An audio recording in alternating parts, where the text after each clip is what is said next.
India के सलामी बल्लेबाज वीरेंद्र सहवाग को स्टेटमेंट दें और उस पर बवाल न हो, ऐसा हो ही नहीं सकता। Recently south Africa versus Bangladesh का मैच था। उसमें जब साकिब अल हसन ने छोटी बॉल पर खराब शॉट मारकर जब आउट हुए, तो उसके बाद जब वीरेंद्र सहवाग ने जो चीज़ बोली वो भाई मुझे नहीं लगता बोलना चाहिए था वीरेंद्र सहवाग सबको। उन्होंने जो बोला है भाई कि भाई साकिब अल हसन तो कोई एडम गिलक्रिस्ट नहीं है, तो कोई मैथ्यू हेडन नहीं है जो छोटी बॉल को पुल मारकर छक्का मार लेगा।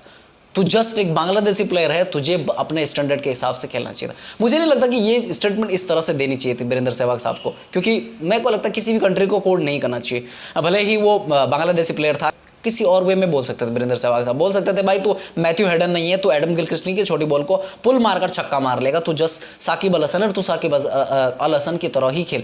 तो मुझे लगता है इस तरह से बोल सकते थे, लेकिन उन्होंने जो कंट्री को कोड किया वो थोड़ा गलत था। उसके बाद जो आगे का जो बयान है वो उन्होंने बोला कि भाई मुझे लगता था कि साकिब अल हसन को इस स्क्वाड में सेलेक्ट नहीं किया जाना चाहिए था।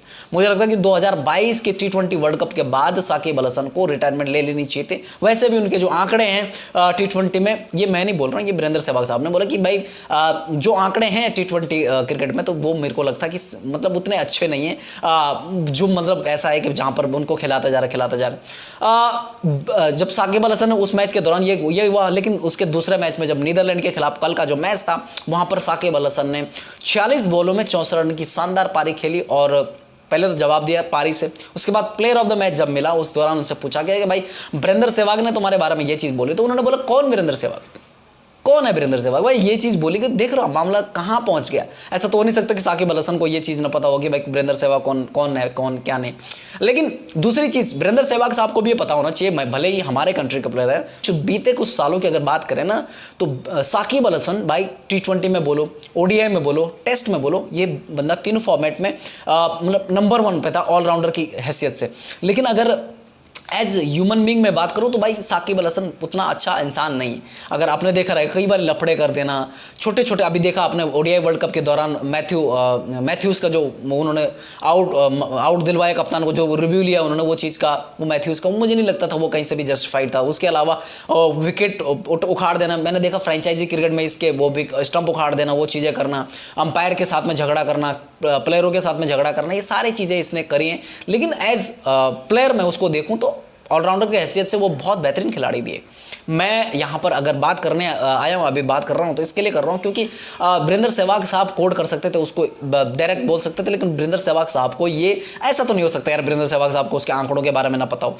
जरूर पता होगा। एज ह्यूमन बींग मुझे तो बिल्कुल भी पसंद नहीं साकिब अल हसन है। मैंने पहले भी एक वीडियो बनाया था उन पर कि भाई एज ह्यूमन बींग अगर बात करेंगे साकिब अल हसन, तो ये भाई कहीं से भी इस पर दया भी नहीं आती कहीं से। लेकिन जब आंकड़ों की बात आती है तो भाई कुछ साल इसने पूरी दुनिया की क्रिकेट पे यार नंबर 1 पोजीशन पे, और T20 में, ODI में, टेस्ट में, तीनों फॉर्मेट में, टेस्ट में कभी ऊपर नीचे होता, लेकिन T20 और ODI में तो लगातार इसने वो पोजीशन बना के रखी थी। भले अब हमारे इंडियन प्लेयर वहाँ पर हैं, रविचंद्र अश्विन है, रविंद्र जडेजा हैं, हमारे अब इंडियन प्लेयर रोटेट होते रहते, लेकिन कुछ समय पहले अगर आप देखेंगे वहाँ पर साकिब अल हसन थे। ये वीरेंद्र सहवाग को पता रहेगा, लेकिन उसके साथ साथ जो साकिब अल हसन ने भी जो जवाब दिया वो भी भाई ऐसा बोल सकता था कि मैं ठीक है, वीरेंद्र सहवाग साहब ने अगर मेरे को कोड किया, ये चीज़ रिप्लाई दे सकते थे वहाँ पर कि भाई जो बोला है, जैसा भी बोला है, भाई मेरी परफॉर्मेंस देख लो आज के मैच की। अगर उनको लगता है कि मैं छोटी बॉल को नहीं खेल पा रहा हूँ, वैसी चीज़ें हो रही, तो देख सकते आप आज के मैच के दौरान देख सकते हैं मैंने जो 46 बॉलों में 64 रन बना, उसमें देख सकते हैं, उस पर जज कर सकते हैं मुझे। लेकिन उन्होंने जो बोला कि भाई कौन वीरेंद्र सहवाग, ये भी गलत था, दोनों का गलत था। वहाँ से ये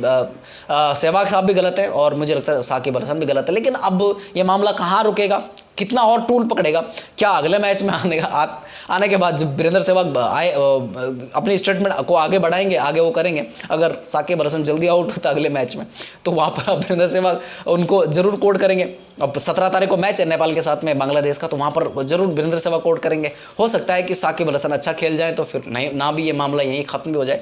लेकिन जो बयान दिया वीरेंद्र सहवाग साहब ने, भले वो T20 में नहीं खेलना चाहिए, भाई मेरे को लगता है 2022 वर्ल्ड कप के बाद नहीं खेलना चाहिए, वो ठीक है, वो अपना ओपिनियन हो सकता है। लेकिन ऐसा बोलना कि भाई साकिब अल हसन तो कोई मैथ्यू हेडन नहीं, तो कोई एडम गिलक्रिस्ट नहीं है जो तू छोटी बॉल को पुल मारकर छक्का मार लेगा, लेकिन तू जस्ट एक बांग्लादेशी प्लेयर है और तुझे अपने स्टैंडर्ड के हिसाब से खेलना चाहिए। मुझे लगता थोड़ा सा ज़्यादा टॉक्सिक था।